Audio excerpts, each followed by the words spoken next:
There's a new YouTube video out from Climate Desk. They put together a compilation of politicians mentioning the Bible as the reason to not worry about climate change. Genesis 8:22 that I use in there is, as long as the earth remains, there will be springtime, harvest, cold and heat, winter and summer, day and night. My point is, God's still up there.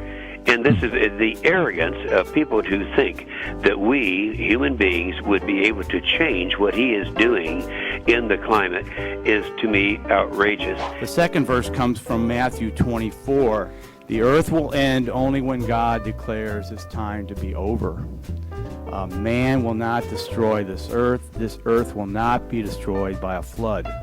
Two other issues, Mr. Chairman. Today we have about 388 parts per million in the atmosphere. I think in the age of the dinosaurs, where we had most flora and fauna, we were probably at 4,000 parts per million. There is a theological debate that this is a carbon-starved planet. I would point out that if you're a believer in the Bible, one would have to say the Great Flood is an example of climate change. And that certainly wasn't because mankind had overdeveloped hydrocarbon energy. We were put on this earth as creatures of God to have dominion over the earth, to use it wisely and steward it wisely, but for our benefit, not for the earth's benefit. Oh boy. Of course, the clown posse there featured Senator James Inhofe, Republican of Oklahoma, Representative John Shimkus, Republican of Illinois, and Joe Barton, Republican of Texas, and of course, little Ricky Santorum there at the end. Where do I begin with all of this? So I love Inhofe's argument. He goes, the arrogance of people who think that human beings can override God. No, you know what's arrogant? People who are so convinced that their religion and their holy book is right that they say, fuck you to the scientists who do studies and come up with data. That, sir, is arrogant.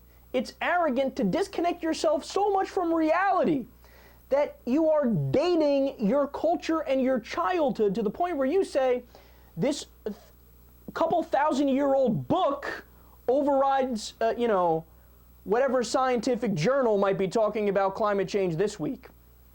That is arrogant. And it's also arrogant, let's not forget, that all of these jackasses take money from ExxonMobil and BP and Chevron, and then they are their little puppets that do a dance and say exactly what those companies want them to say because they're corrupt and they've been bribed to act like, oh, we can't do anything to stop climate change because I need to make more money and cash in because these guys are going to keep giving me money to keep this ruse up. No, I mean, you know what this shows me? There are two major problems facing America right now. First and foremost is corruption, like we just went over. The politicians are representing the rich and the corporations, and they're not representing us, which is why we're in a scenario where well over 60% of the American people say do something about climate change right now, but they don't do anything. And we still have these fools denying climate change. So that's a huge problem, but also stupidity. Stupidity is a huge problem. All these guys are just not bright. They have low IQs. They are fools.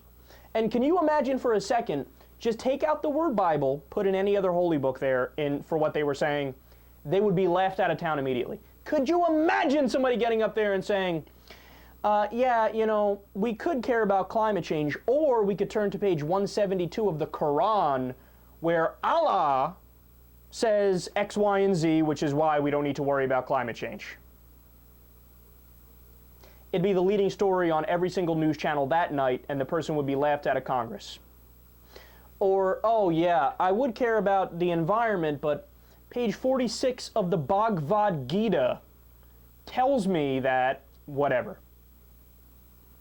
People would look at you like you're a joke, but when it's the Bible, oh, it's fine, bro. It's just his religious beliefs. You can't critique him.